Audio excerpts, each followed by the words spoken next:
We'll guide you through how to restart an iPhone. If you find this useful, then consider subscribing and liking the video. Here we are on my iPhone. So perhaps you're running into some type of problem, which is why you want to go and restart your iPhone. Maybe it's frozen or a feature isn't working, and so you want to try restarting it in order to go and solve it.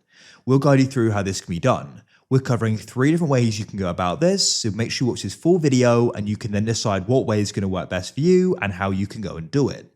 It's important to note that throughout the different methods, some are going to involve touching your phone screen, some will not. So if the phone screen is not working, it's frozen, then you can try using that method. But let's go and get into this first one. So for the first method, what you need to do is you need to go and tap and hold the volume increase button, the upper one, and the side button. So press and hold these together like so. Shortly, you should go and see this screen here and you can then release. And then what you're going to do is simply go and slide to power off. Drag it across and release. Go and wait a few seconds for the iPhone to go and shut down. It shouldn't take long. Within sort of 5 to 10 seconds, it should be off. And then what you need to do to go and turn it back on again is go and tap and hold the side power button. Tap and hold it down until you go and see the Apple icon, and you can now go and see it's coming back on. Now, the amount of time this goes and takes will go and vary. I find your iPhones are a lot quicker to go and come back on again, but it shouldn't take long. Just be patient. And when it comes back on, hopefully if there's a problem you're trying to solve, it will go and be solved. Now, if you're finding that your phone screen isn't working, you can see that it's now back on. I can go and unlock it. I'll go and enter in the passcode. So if you're finding that the phone screen isn't working, so that first method isn't working, the second way is going to work best for you, as you don't need to go and touch the screen at all. It's all with a button combination. So what we need to do is go and press the volume increase, decrease, and then tap and hold the side power button.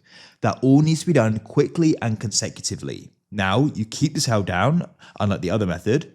I'll tell you when to go and release it. So keep it held down. You can see the screen has now gone black. Keep it held down, and you only release it when you go and see the Apple icon. So this indicates the phone is now coming back on and it's, completing the restart. So keep waiting. And for the final method, I think this is actually the easiest way. It's my favorite way of doing it. So we can go and do that. We'll just go and wait for this to come back on.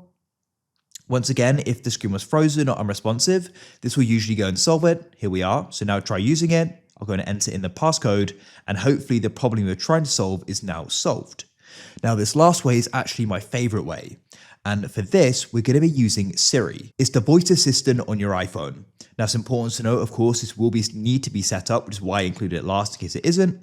But to go and use it, what you can do is go and say, "Hey Siri," or alternatively, what you can do is go and tap and hold the side button. "Hey Siri, restart." Then what you can do is go and press restart like so, and it'll go and start the process. So when Siri comes on, you'll see your screen go and light up like that. And now go and wait. So literally you press restart and then it's going to come back on. So it saves them to the button combination if you don't get along with that. And it saves them having to go and hold down the buttons and dragging it across. And as you can see, it's already coming back on.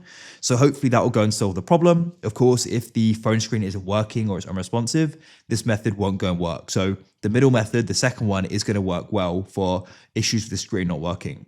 But let's be patient. It's now back on. And hopefully the problem is now solved and you're able to go and use your iPhone.